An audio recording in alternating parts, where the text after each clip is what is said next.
C'est un engagement personnel, c'est-à-dire que dans mes amis, dans ma famille, j'ai rencontré beaucoup de personnes qui avaient un potentiel incroyable, qui savaient faire plein de choses et puis qui n'ont pas eu l'opportunité de faire des études. Moi-même, j'ai eu un peu de mal quand j'étais plus jeune à trouver des stages qui me convenaient, à trouver un travail qui m'aille.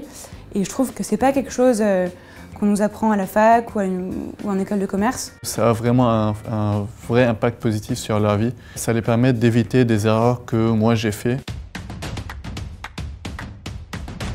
Je me suis dit que c'était évident qu'une personne comme elle avait tout pour réussir, que ce soit en termes de motivation, de compétences professionnelles, qu'à côté de ça, elle avait l'air assez désemparée par rapport à comment s'y prendre et elle avait une confiance en elle qui était vraiment en dessous de ce qu'elle pouvait faire. Leurs objectifs étaient flous, ils étaient plus concentrés sur du court terme. Moi, je suis tombé sur quelqu'un qui était un garçon plutôt courageux et plutôt mature pour son âge. Donc l'aide n'a pas été forcément là où je l'imaginais.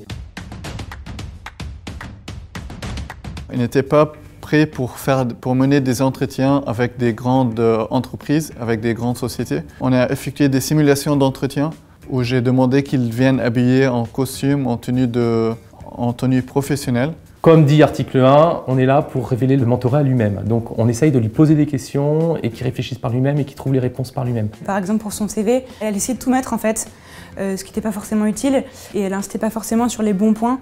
Et ça, j'ai essayé de vraiment synthétiser en me rendant compte de ce qui était utile et ce qu'un employeur allait voir comme intéressant. Nos échanges les permettent d'élargir leur vision, de voir les choses un peu différemment, de ne pas se mettre des limites et des freins.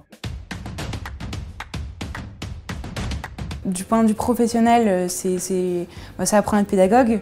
Je pense que ça, pour le coup, pour n'importe quel métier où on travaille avec des gens, c'est toujours utile. Être mentor m'a appris à être plus à l'écoute, de comprendre mon interlocuteur. Je trouve que cette compétence est très importante quand on est face à un client, quand on essaye de comprendre ses enjeux et ses problématiques. On se reconnecte avec qui on était il y a 20 ans ou 30 ans auparavant et je trouve ça très très bien. Oui, il y a un vrai reverse mentoring qui s'opère dans tous les cas.